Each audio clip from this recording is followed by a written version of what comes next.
Next, I'm going to show you how to use the password protection feature of NTAG 21X cards. In page number 15, there is explanation about the configuration pages, and we're going to see what exactly it is. So for the password protection, we'll be using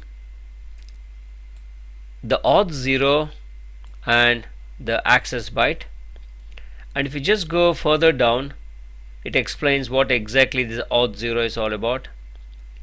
So what the documentation says is auth 0 is a 8-bit value and the default value is FF. It says auth 0 defines the page address from which the password verification is required. So you can set a value for auth 0 from where you want to protect.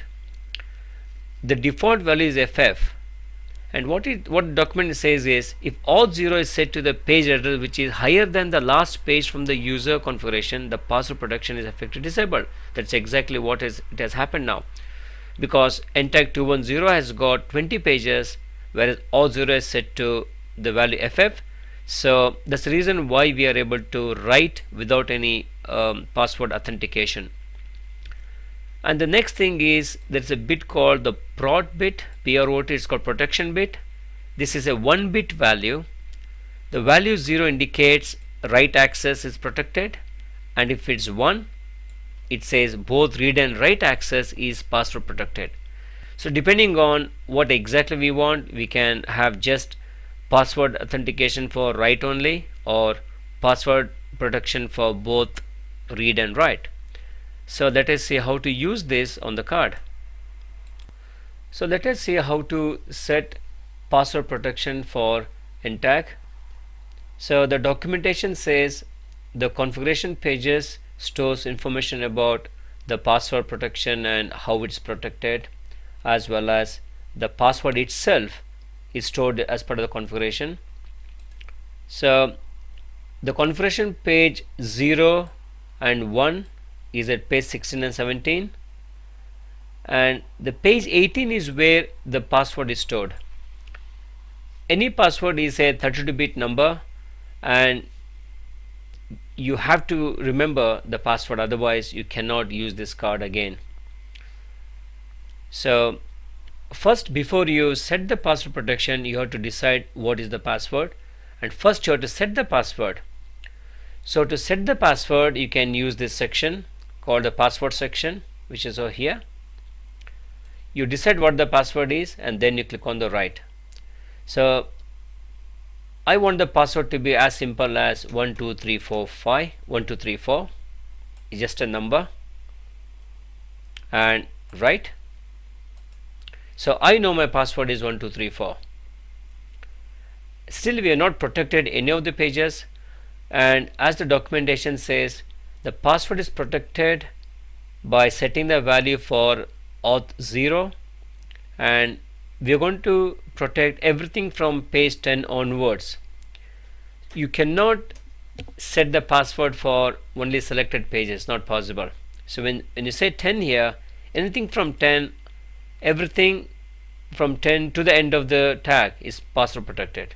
As you can see here, even the configuration pages, password, everything is part of this range.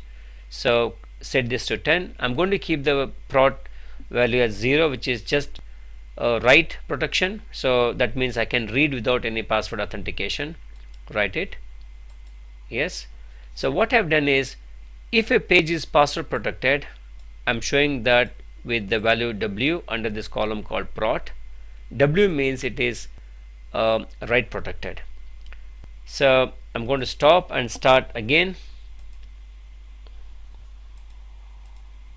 Okay, get the data.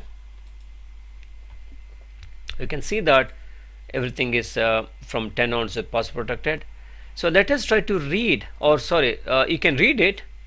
So as you can see here, I'm able to read, because without reading you wouldn't have seen this content. So reading is possible even if it's a password protected. The reason it is possible is the prot bit is set to 0 here. Okay, let's try to write something to page number 10. We know it's password protected. Okay, so set this as all yes.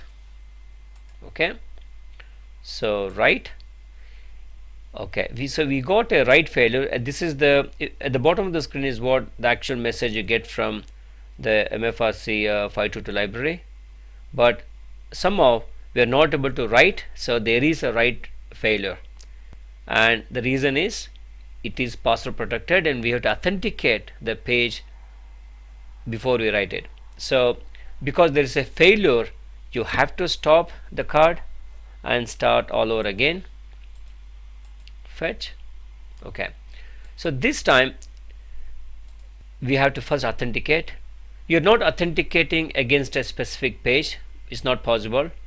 You just have to authenticate, and once you authenticated, the entire card remembers that there is a positive password authentication, and it allows you to write to all protected pages. So we know that the password is 1234. Type 1234 and click this button called authenticate. Okay, we got a successful authenticate message. Now we'll go and try to write to page number 10 again. Text AAA and write. So this time our write is successful. So that is how we use a password protection. So the first step is you have to set the password. Please don't password protect without setting the password, because the default password we don't know. It's not 000. So I have lost couple of cards by just doing that small mistake. So before you password protect a page, you have to first set the password. There's one more thing that is related to password, and it is called as a pack, and which is a 16-bit number which is stored in byte 0 and byte 1, and this is also stored in the content of the last page. It all depends on your application, and it all depends on how you want to use it as well. So pack is called as a password acknowledge, and before you use it you have to give some value for the pack.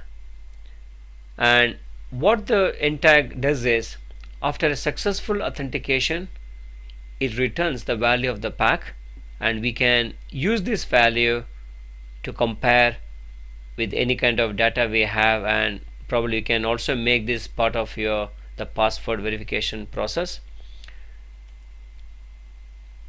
Next, I'm going to show you how to use this Uid Ascii Mirror feature. There's a good example in the documentation itself, which is in section 8.6.1.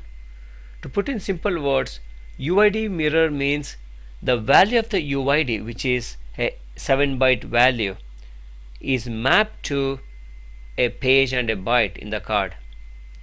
And when you try to read data from those pages, you don't get the original data which we have written. Instead you get the 7-byte Uid, and which is mapped.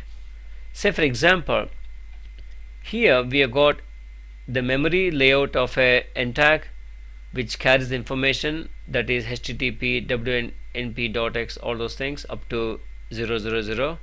So this is exactly what a user has written, and this is the structure of the memory. So as you can see here, the value 000 starts from page 11 and byte 0 and goes up to here. And so this is the data we have got written physically to the card. When you enable the Uid mirroring, this is what you see here. So exactly at the same place you can see the 7-byte. A 7-byte needs 14 ASCII characters, because each byte has got 2 hex numbers, and this 7-byte Uid is available to you right from the same place where we have set the values of the page and the byte. So before you use Uid mirroring, you have to set the values of from which page you want this Uid mirror to happen, and because a page has got 4 bytes, you can also control from which byte onwards you want the mirroring to start. And keep in mind, you must have at least 14 bytes, otherwise Uid mirror won't work. And and let's see how to do that. So first I'm going to disable this password protection. So go to auth, I'm going to set this as 255 and say write. So the password protection is gone. So let's play with the Uid Ascii Mirror feature. So I'm going to have the Uid mirror from the page 10 onwards, page 10, and say for example byte 2. So set the page as page 10 and the mirror byte as byte 2. Oh sorry, it's byte 1 because we start from number 0. So just notice here the original values of page 10 is the A's and B's we have written. So we are going to set this page number 10 and byte number 1. This is where the mirroring starts. So from here we need 14 bytes. So starting from here you got 3 here and 4 and 4 and so on. Okay, so let's enable write. Okay, so Uid mirror has happened now. So let's go and say the ASCII. Still, we have to get the data again. So click on a go button. So there's something has changed here. Say just go to ASCII. As you can see here, okay, these numbers corresponds to the UID of the card. Say 04, you can see there's a 04 here. Then you got D2, the character D and 2 here, and 41 E2, 41 E2, and 613384, 613384. So you can see that the value of the UID is overlaid on this memory, and you have to keep in mind this is just a virtual writing. So nothing is physically returned to this page number 10 and byte 1 onwards. So that's why the documentation says it's a virtual memory content. So if you try to read the values of page number 10, you get not the original data we had written before, that's A's and B's, but we get the UID. And let's try to disable and see what happens. So to disable it, you can give any value which is less than 3. That's what documentation says. I'm going to set this as 0 and write. So again, get all the data back. Okay, as you can see here, we got back original data, so nothing is lost.